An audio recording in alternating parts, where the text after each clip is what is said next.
The key to good milk output is a good diet. Every day, a dairy cow chows down up to 45 kilograms of feed, a mix of hay, grass, and grains, supplemented with minerals and proteins such as soy. On a hot day, she can drink the equivalent of a bathtub full of water. Cows produce milk only during the lactation period that follows giving birth. Starting at 15 to 17 months of age, they're inseminated yearly for about 6 years. The newborn calf suckles for a couple of days, then goes to a separate area to be raised. But the mother continues to lactate for another 10 to 12 months, to the tune of about 35 liters per day. This is the milk that's collected for human consumption.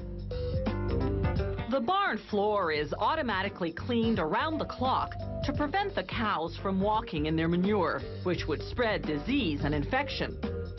Animal welfare is at the core of this state-of-the-art dairy farm. A happy and stress-free cow, after all, produces better milk. So these cows aren't confined to stalls. They walk around freely, inside or outside, eating and drinking as they please. They scratch themselves against this motion-triggered brush. It improves their blood circulation and cleans their hides. Each cow wears an identification tag. It emits a low frequency, a different one for each animal. This enables the computerized milking system to collect data on each cow's milking habits and monitor the quality of her milk. No traditional twice-a-day milking here. The cows decide when they feel like being milked.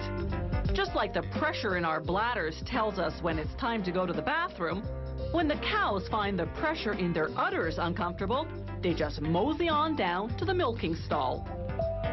The stall is designed not to force the cow into an uncomfortable or motionless position. It's set up in such a way that she's not separated from the herd. Scientific research shows that separation induces stress. As it prepares to clean her udder with disinfectant and water, the robotic milking system reads the ID tag and records that this is cow number 328 coming in for a milking at 4:41 in the afternoon. Next, a laser pinpoints the exact location and position of the 4 teats.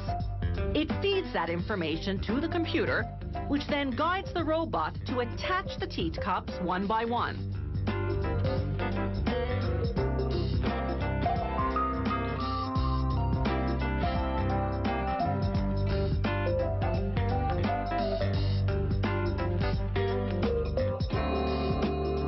Once the robot detects the presence of milk, extraction begins, each suction cup simulating the suckling action of a nursing calf.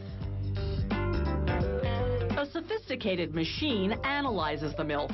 If the quality is not up to par, or if the machine detects signs the cow has an infection, milk with elevated temperature or minute traces of blood, for example, the system automatically rejects the batch and red flags the problem cow. As the udder cleaning brushes get disinfected, the robot tracks the output of each teat separately. That way, no teat is undermilked or overmilked, which can lead to health problems. Once the suction cups come off, the robot disinfects each teat. As Bessie goes on her way feeling mighty relieved, the robot disinfects the teat cups for the next cow. The milk that passes inspection collects in a jar, then gets transferred to a giant refrigerated reservoir. They wash out the jar between cows. To keep the milk fresh, they store it at 3 degrees Celsius, about the temperature of your refrigerator.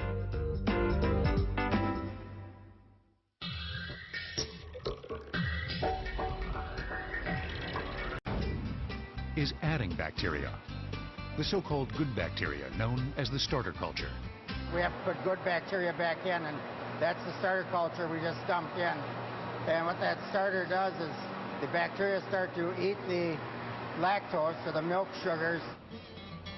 As the bacteria, aided by moderate heat and agitation, consume the sugars and ferment them into lactic acid, They lower the pH balance of the milk. This will eventually give the cheese its acidic, tangy flavor. The pH drop also prepares the milk proteins to coagulate. This particular batch of milk is destined to become cheddar. So before the milk is coagulated, the cheesemakers add a vegetable dye called annatto to give the cheddar its trademark orange color. The actual coagulation is made possible by a miraculous enzyme known as rennet. Although today's cheesemakers often use rennet synthesized from vegetable sources, it was originally taken from the stomach lining of ruminant animals, such as cows and sheep. In just 30 minutes, a mere drizzle of rennet turns this giant vat of milk into a yogurt-like mass. In 55,000 pounds of milk, we're using about 70 ounces of rennet. Doesn't take much.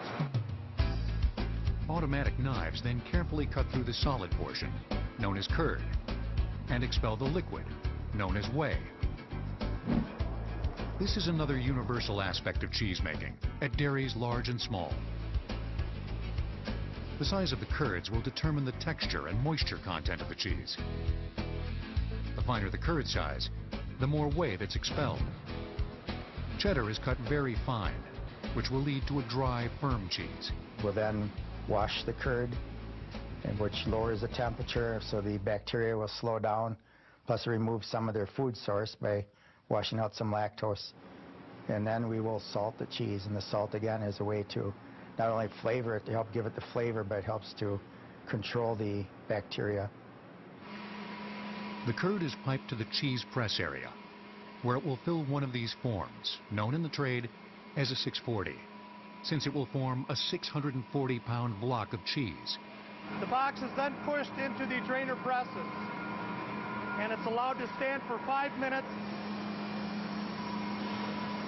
After the 5 minutes of stand time, now the drainer press is lowered. The entire press will then tip down for whey drainage. Each individual box is pressed for about 8 minutes with 55 pounds of PSI. This hydraulically powered machine is an industrial version of the cheese press, a simple tool used by cheesemakers for thousands of years to shape the curd and press out whey.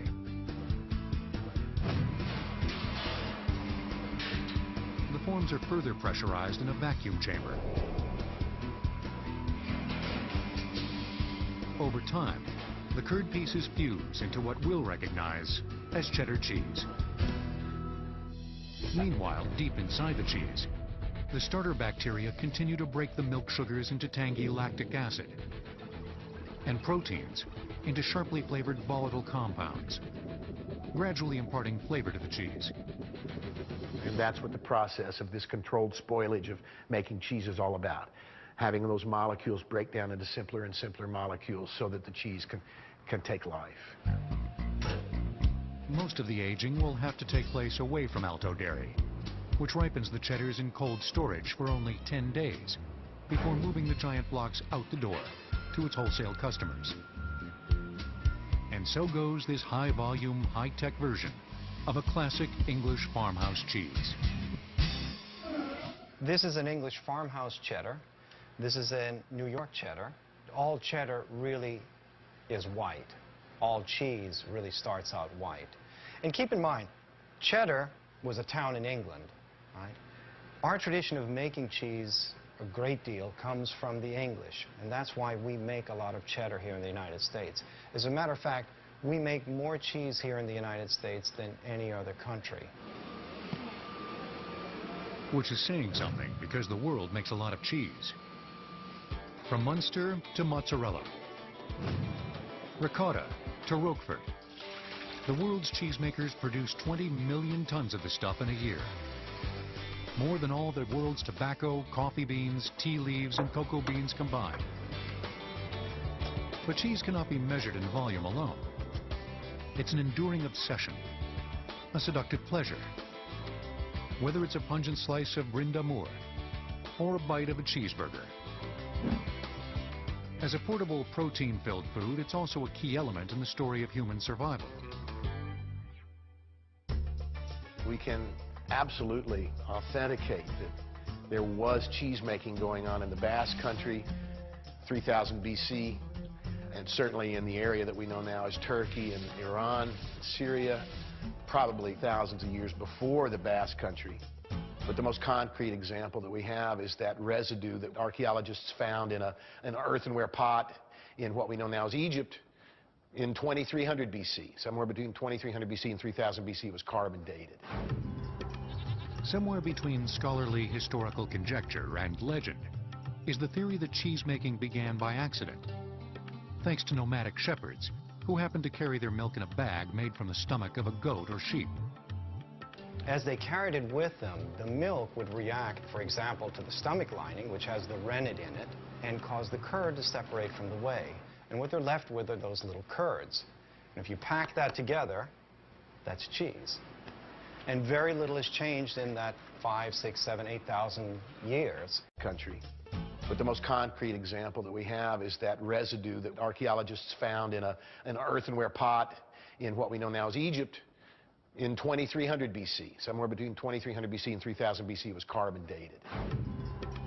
Somewhere between scholarly historical conjecture and legend is the theory that cheese-making began by accident, thanks to nomadic shepherds who happened to carry their milk in a bag made from the stomach of a goat or sheep. As they carried it with them, the milk would react, for example, to the stomach lining, which has the rennet in it, and cause the curd to separate from the whey. And what they're left with are those little curds. And if you pack that together, that's cheese. And very little has changed in that 5, 6, 7, 8,000 years. It's spread because it is food. It's a very durable food. An ounce of cheese contains 7 times the protein of an ounce of milk and 5 times the calcium. Cheese also delivers a concentrated wallop of fat calories. 40 to 50% of its non-water weight is fat. Ancient cheeses were made predominantly from the milk of that hardy travel companion, the goat. They've been herded for over 7,000 years, and were one of the first animals to be domesticated. So I believe that probably means that goat cheese was some of the first cheese made in the world.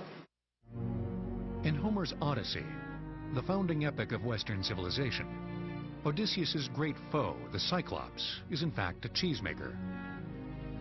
He curdles his goats' and sheep's milk into curd, drains the cheeses in tightly woven baskets, and even cave ages them. Handcrafted goat cheeses continue to thrive, not only in Greece and across the Mediterranean region, but also at the Redwood Hill Farm in Northern California. Today we're making feta in our traditional vat here. We have 1,000 gallons of milk that we started with this morning. We've added the beneficial cultures. Then we added the rennet. And you can see now that it's not really milk any longer. It's a coagulated mass that's like a giant piece of tofu or jello. The cheesemakers cut the curd into relatively large cubes and separate it from the whey. Right now we're putting the curd into the molds, and you can see we're packing it in so it will continue to knit together and become one piece of cheese. With feta, we don't add any pressure. It's just the pressure of the curds and the knitting together. They'll get turned at the end of today and drain on the other side overnight, and then tomorrow morning they'll be put in a sea salt brine. Cheese's value as a lightweight, long-lasting survival food increased as ancient Mediterranean cultures, particularly the Romans, perfected the art of making large wheels of salty, hard cheese that would last indefinitely and were easy to transport. There were a lot of Roman centurions and soldiers that had to be fed, and cheese was an integral part of their diet.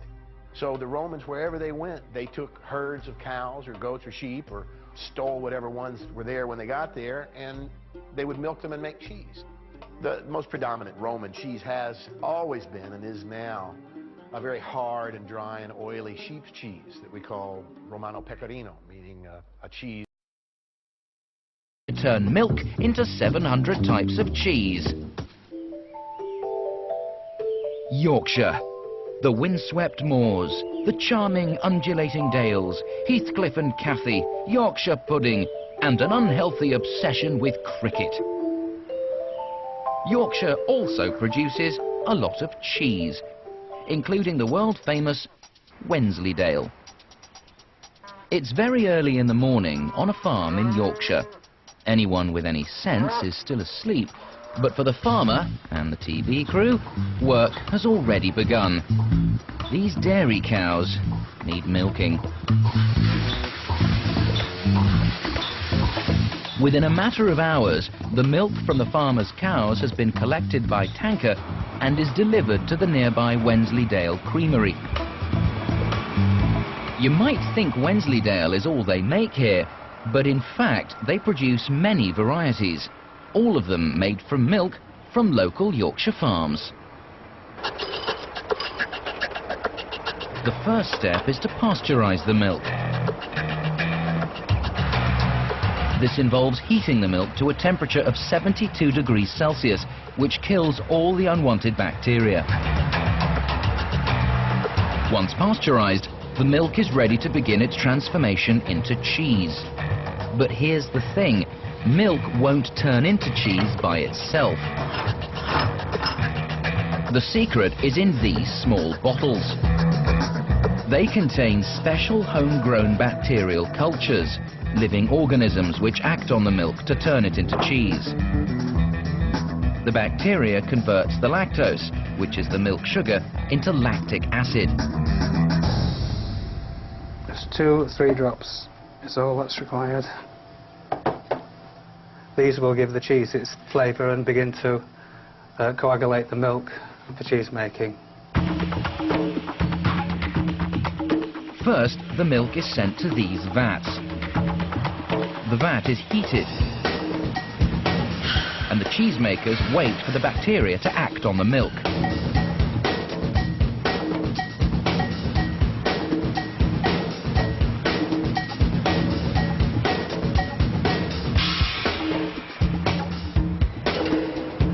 The milk is constantly checked to ensure the whole vat doesn't spoil and the correct acidity levels are maintained.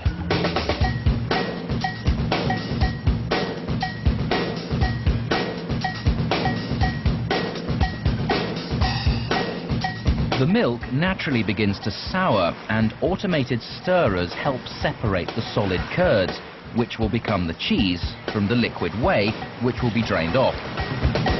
We then add rennet, which changes the milk from a liquid into a jelly. You could actually use lemon juice, which would separate the milk, the curds and the whey. We're looking to see that the curds has a nice clean break to it, so it is firming up for us. Also, if you put your hand on the back of the curd, of the jelly, you'll find that you get it a nice clean back to the back of your hand. And that's telling us that we're not going to lose too much fat into the whey.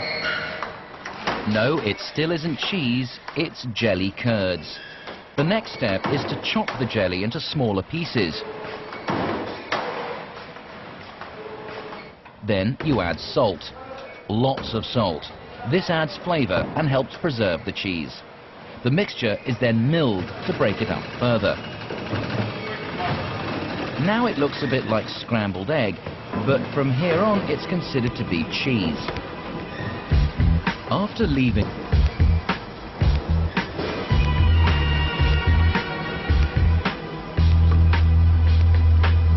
the cheese is finally bandaged and stored in a cold room where the remaining whey is able to drip from it.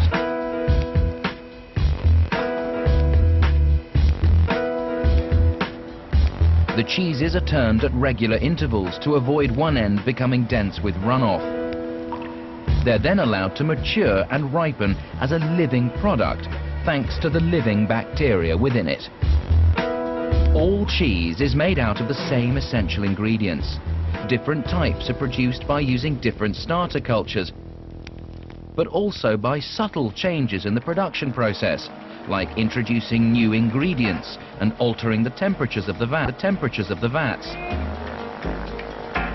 Once the cheeses are ready, they're vacuum packed and sent on their way. Back in the shop, hungry consumers prepare to tuck into another 3 tons of Wensleydale. The farmer gets up early again. Bubulus bubulus also makes its own buffalo milk ricotta. Ricotta is unique among cheeses in that it's made entirely from the discarded whey, rather than the curds. This whey, of course, which is a leftover after we make the curd, it still contains a very large amount, of course, of protein. This whey we then put into a separate tank, a ricotta tank, where we heat it up to 198 degrees. And at that point, we add some salt and some citric acid to it. The protein, which is in that whey still, will coagulate one more time. So that coagulant is basically ricotta cheese. While ricotta has been made out of whey for centuries, the booming whey industry is just getting started as cheese forges ahead into a new health-conscious millennium. In 1970, Americans ate 1.2 pounds per capita of mozzarella cheese. By 2005, the amount had increased to 10.2 pounds. Cheese will return on Modern Marvels. For centuries, whey has been treated mostly as a waste product, once drained from the valuable cheese curd. Considering that 90% of the milk used in cheese making will end up as whey, that's a lot of waste. After all, it was good enough for a Little Miss Muffet. Today, that whey finds new life, thanks to operations like the one at the Alto Dairy, which uses a 6-story high dryer to create whey powder at the rate of 250,000 pounds per day. This filter mat is one of the largest filter mat dryers in the world, and it will dry approximately 12,000 pounds of powder per hour. We're essentially spraying thick whey product that's approximately half water, half solids. We're spraying it in a stream of very hot air, approximately 400 degrees, and as that product is falling through the air, the moisture in it is evaporating off and it is converting it into a powder. Whey powder consists of about 12% protein, the rest being mostly milk sugars and minerals, such as calcium and magnesium. This former waste stream will become blended into countless prepared foods, from bread to sausages. Among its many uses, whey can act as a sweetener or a thickening agent, while providing essential protein and minerals. Whey proteins can be further concentrated into whey protein isolates, the ingredient of choice in fitness products. Whey isn't the only food getting a healthy makeover. Nutritional aspects of cheese itself are also expanding. There's no getting around the fact that cheese contains a lot of fat. That's just the nature of the beast. But scientists at the Wisconsin Center for Dairy Research are working with dairy farmers and cheesemakers to squeeze more nutrition from that fat by boosting cheese's levels of omega-3 fatty acids, the healthy fat. You can get it in 2 different methods. You can get it through a feeding regimen of feeding dairy cattle, a diet high in flaxseed, and what you get is an elevated level of ALA, omega-3 fatty acid. The other way to incorporate it is something seed generated, either through fish or algae extracts. Scientists have even figured out how to isolate and remove any trace of a fishy smell. There's also increased interest in making cheese with beneficial probiotic cultures, like those found in yogurt. It's a big trend in Europe for a few years, but in the United States, it's just starting to take hold right now. Cheese, with its longer shelf life, is proving to be a good storage system for these healthy bacteria. Science and technology notwithstanding, cheese will always be shaped by the creativity of the individual cheesemaker. Cheese will also continue to be shaped by the land and the animals from which it came. I find it amazing that the animal can take on all the bacteria in the air and all the yeast in the air and the esters from the wildflowers that it eats and the esters from the wild garlics, wild leeks, translate it through the mammolactation and into the milk and into the fat and into the cheese so that we can recognize them in terms of finish flavor and what give cheese its complexity and its character. I think that's really interesting. It's magic. It's been around a long time. There's a reason for that. It's good food. God made man, man made cheese. And billions of blissful cheese help add sweetness or nutrition to everything from cereal to orange juice. Lactose even finds its way into your medicine cabinet. It's used by the pharmaceutical industry to provide coatings to make pills and things easy to swallow. But no milk component has more diversity in its uses than casein, a type of protein. Casein is a key part of many cheeses because it has adhesive properties that help it serve as a stabilizer or binder. It's also in sausage and salad dressings. The same properties make casein a key additive in non-food products as well, from paint to glue to cosmetics. Milk's versatility and usefulness is undeniable, but we don't get it only from cows. Anybody out there willing to milk a water buffalo? Come on, Queenie. First synthesized in 1890, casein plastic, made from milk, was commonly used for buttons, pen barrels, and knitting needles. Milk will return on Modern Marvels. We now return to milk on Modern Marvels. It's a typical morning for Julie and Rob Style. This is all about. And for millions of cheese lovers, it doesn't get any better than this.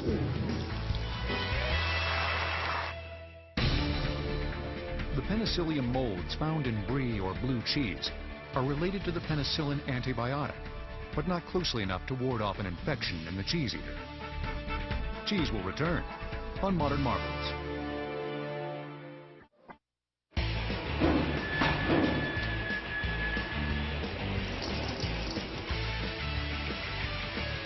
Welcome to the world of processed cheese. Processed cheese can be many things, from uniformly square slices to creamy sauces. But essentially it's cheese that's been melted down, homogenized with the help of non-cheese ingredients, and reformed.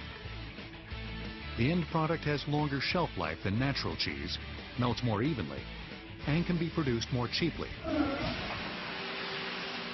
This process can be seen at Winona Foods in Green Bay, Wisconsin, which makes a number of processed cheese products, including a squeeze-bottle cheese sauce and its painted cow brand of cheese in a can. Processed cheese begins with natural cheese, in most cases cheddar or Colby. Here at Winona, 40-pound blocks of white cheddar are shredded. The aim is to create as much surface area as possible for the chemical transformations that will take place in the blender. This blender is 6,000 pounds, therefore it will produce approximately 12,000 cans of finished product today. We add cheddar cheese to the blender. We also add emulsifiers, whey powder, fat, and water to blend it into the slurry mix to make a homogeneous blend or processed cheese base. The key ingredients in any processed cheese are the emulsifiers, food additives that disperse fats and prevent their separation from proteins, even when melted. This will give processed cheese its smooth texture. What I'm holding here is emulsifying salt that's typically used in processed cheese manufacture. It can be trisodium phosphate, trisodium citrate, disodium phosphate, disodium citrate. It's added at the beginning of the process, and what that does is it breaks the fat globules down into smaller little fat globules that will end up being dispersed throughout the cheese matrix. The ingredients are simultaneously melted down and agitated, the other crucial steps in reconstituting the cheese matrix. And it makes almost a plastic homogeneous mass in the cooker, and it's very, very hot at that point. From now on, the processed cheese will remain smooth and homogeneous. And whether it's a processed cheese spread or a slice, it will have supreme meltability. The first processed cheese was introduced in 1915 by the man who would go on to impact the history of cheese more than any other individual, James L. Kraft. Kraft's cheese career began in Chicago in 1903 when he invested $65 in a horse and cart and began peddling cheese to local grocers. But Kraft wasn't satisfied with the available product.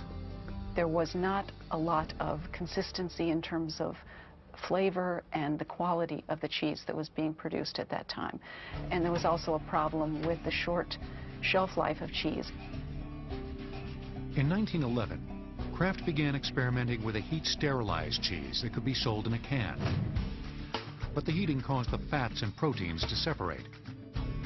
Eventually, Kraft discovered that constant stirring and the use of emulsifiers solved the problem. Kraft soon landed a contract to supply the U.S. Army with 6 million pounds of the non-perishable cheese during the First World War. And this was a significant contract that really helped J.L. Kraft develop the business. The business quickly became an empire. By 1923, J.L. Kraft was running the largest cheese company in the world. Then in 1928, Kraft introduced the soft, golden processed cheese loaf with the mellifluous name, Velveeta. What was unique about Velveeta was the fact that the whey byproduct was put back into the cheese while it was being made. And what the scientists found out was that it produced a cheese with an unusual creamy texture, and an additional benefit was the nutritional benefits that Velveeta offered. Incredibly, by 1930, 40% of all cheese eaten in America was made by Kraft. Kraft engineers also introduced all the major technologies used to make processed cheese, including the continuous screw-driven cooker still used today. As if that weren't enough, a Kraft scientist also revolutionized the surprisingly high-tech art of making cream cheese. In the 1940s, Oscar J. Link invented the centrifugal separation process for cream cheese, which allowed us to separate the whey from the cream cheese in 15 seconds versus the hours it had previously taken.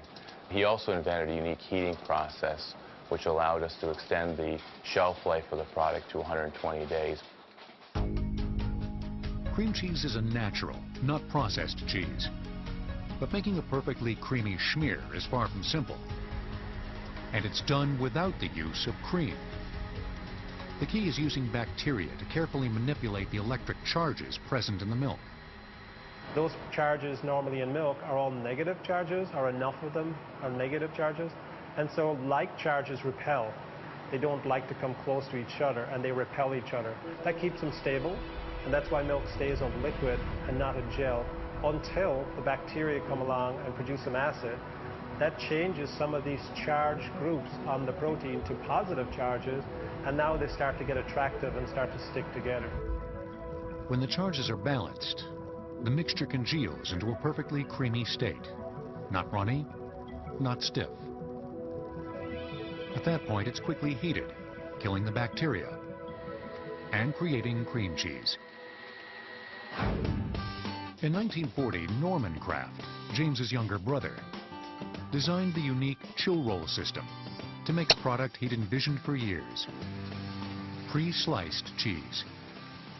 The heated processed cheese would flow onto a large refrigerated cylinder, what was called a chill roll. And so it would create a sheet of processed cheese that was very quickly chilled. And that sheet was then cut into ribbons. And then the long ribbons were cut crosswise into sandwich-shaped squares that were then stacked in stacks of 8 slices usually, and then wrapped and packaged in that way. And it sounds simple, but it was really quite innovative at the time. The design breakthrough is still the method for making processed cheese slices. When the product was finally unveiled in 1950, it became a sensation, and then a staple. Its familiar blend of cheddar with dairy and non-dairy ingredients even became known as American cheese. Today, individual cheese slices are still a hefty slice of Kraft's business. On an annual basis, Kraft produces about 7.2 billion American slices a year. And, you know, my rough calculations would have that stretching end to end, stretch around the earth about 14 times. Kraft's Cheese Whiz, for dozens of cheese dishes and snacks fast.